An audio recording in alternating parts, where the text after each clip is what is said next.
Brought to you by Technopova Curve 5G. Discover new horizon. और इस वक्त सीधे रुख करेंगे कोलकाता का, जहां गृह मंत्री अमित शाह बोल रहे हैं। मेरे मित्र और बंगाल विधानसभा में जिनके खड़े होते ही दीदी को डर लगता है, ऐसे हमारे विपक्ष के नेता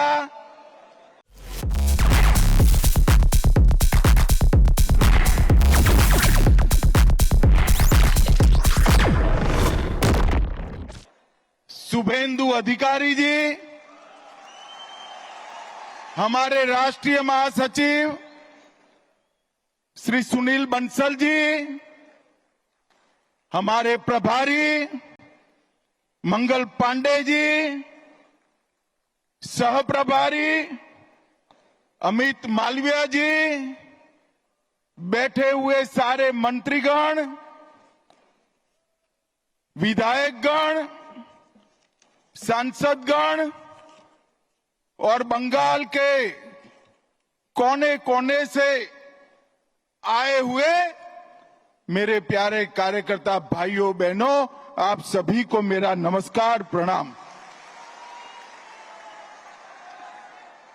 सबसे पहले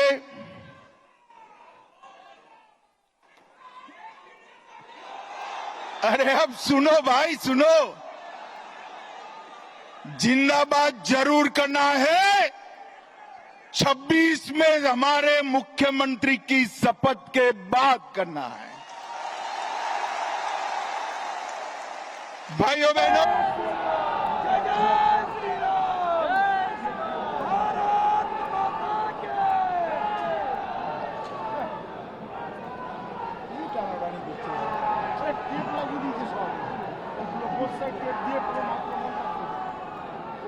भाइयों बहनों,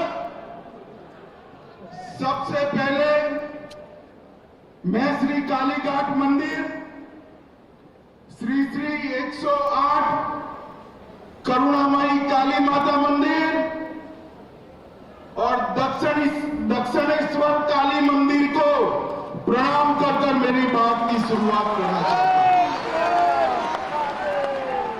हूं। मैं जब ये बंगाल की वीर भूमि पर, संस्कार भूमि पर आया हूं, तब कवि गुरु टैगोर जी, स्वामी विवेकानंद जी, रामकृष्ण परमहंस, नेताजी सुभाष चंद्र बोस और हमारी पार्टी के स्थापक स्वर्गीय श्यामा प्रसाद मुखर्जी को प्रणाम कर मेरी बात की शुरुआत। वंदे मातरम के रचयिता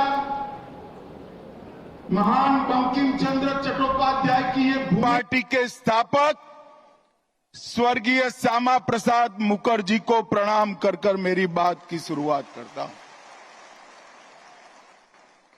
वंदे मातरम के रचयिता महान बंकिम चंद्र चट्टोपाध्याय की ये भूमि, जिस भूमि ने सालों तक पूरे भारत का मार्गदर्शन करने का काम किया,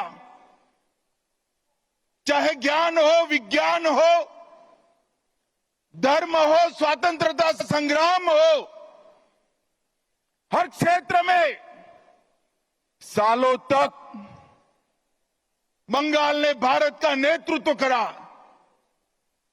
और वही बंगाल में कई सालों तक कम्युनिस्टों का शासन रहा और उसके बाद मां माटी मानुष का नारा देकर ममता दीदी आई और उन्होंने ये महान बंग भूमि को आज घुसपैठ, भ्रष्टाचार, स्त्रियों पर अत्याचार, अपराध, बम धमाके और हिंदुओं के साथ दुराचार का केंद्र बनाकर रख दिया है, दुराचार का केंद्र बना।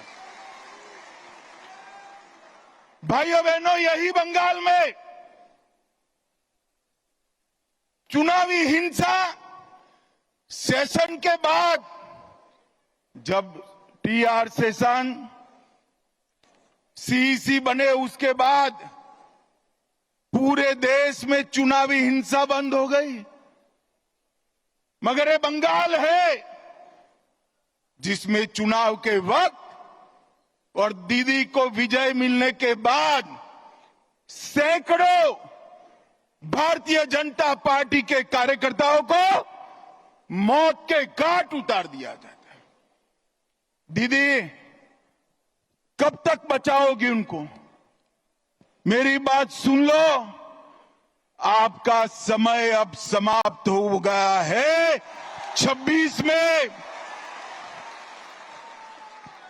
में भारतीय जनता पार्टी की सरकार बनने वाली, और मैं सारे हजारों की संख्या में बैठे हुए मेरे मंडल के पदाधिकारियों को ये वादा करना चाहता हूं कि यहां तृणमूल की सरकार जाते ही हमारे कार्यकर्ताओं के हत्या के अपराधियों को जमीन में गाड़ा है तो भी बाहर निकालकर सजा करने का काम करें। लोकतंत्र के अंदर हिंसा कभी शोभा नहीं देती है।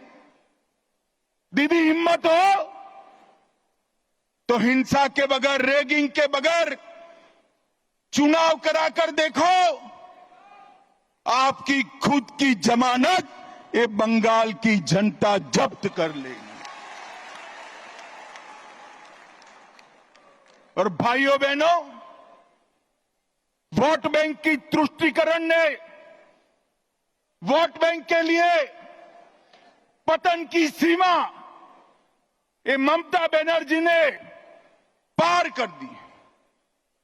अभी कुछ दिन पहले पहलगांव में पाक प्रेरित आतंकवादियों ने हमारे निर्दोष नागरिकों को, यात्रिकों को धर्म पूछ कर परिवार के सामने मार दिया। मुझे बताओ बंगाल वालों, वो पाक प्रेरित आतंकवादियों को सजा देनी चाहिए या नहीं देनी चाहिए? अरे जोर से बोलो, देनी चाहिए या नहीं देनी चाहिए? मोदी जी ने ऑपरेशन सिंदूर किया, ठीक किया या नहीं किया? भाइयों बहनों, हमने सर्जिकल स्ट्राइक करी, एयर स्ट्राइक करी, और अब ऑपरेशन सिंदूर कर 100 किलोमीटर अंदर जाकर उनके हेडक्वार्टर को ध्वस्त कर दिया। सैकड़ों आतंकवादी मौत के घाट उतार दिए गए, और दीदी के पेट में दर्द होता है। दीदी, इतना दर्द बंगाल का यात्री जब वहां मारे गए तब किया होता तो ठीक था। उस वक्त कुछ नहीं बोला, और मोदी जी ऑपरेशन सिंदूर कर यहां आए तो एक घटिया सा राजनीतिक बयान देकर ऑपरेशन सिंदूर का विरोध किया। मैं आज ममता दीदी को कहने आया हूं, आपने ऑपरेशन सिंदूर का विरोध नहीं किया, आपने इस देश की करोड़ों माताओं बहनों की भावनाओं के साथ खिलवाड़ किया है, खिलवाड़ किया। और मैं बंगाल की मातृशक्ति को भी अपील करने आया हूं, आने वाले चुनाव में ऑपरेशन सिंदूर पर सवाल उठाने वाली ममता जी को सिंदूर की कीमत बंगाल की माताएं बहनें जरा समझा दे, सिंदूर का अपमान करने का क्या मतलब होता है। भाइयों बहनों, 1990 से ये देश आतंकवाद झेलता है। 40,000 से ज्यादा लोग आतंकवाद की भेंट चढ़ गए। ये कांग्रेस की सरकारें, यूपीए की सरकारें, इंडिया अलायंस की सरकारें, जिसमें ममता बनर्जी भी मंत्री थी, कुछ नहीं करती थी। नरेंद्र मोदी सरकार आने के बाद गोली का जवाब गोले से देने की शुरुआत नरेंद्र मोदी ने। Brought to you by Technopova Curve 5G. Discover new horizon.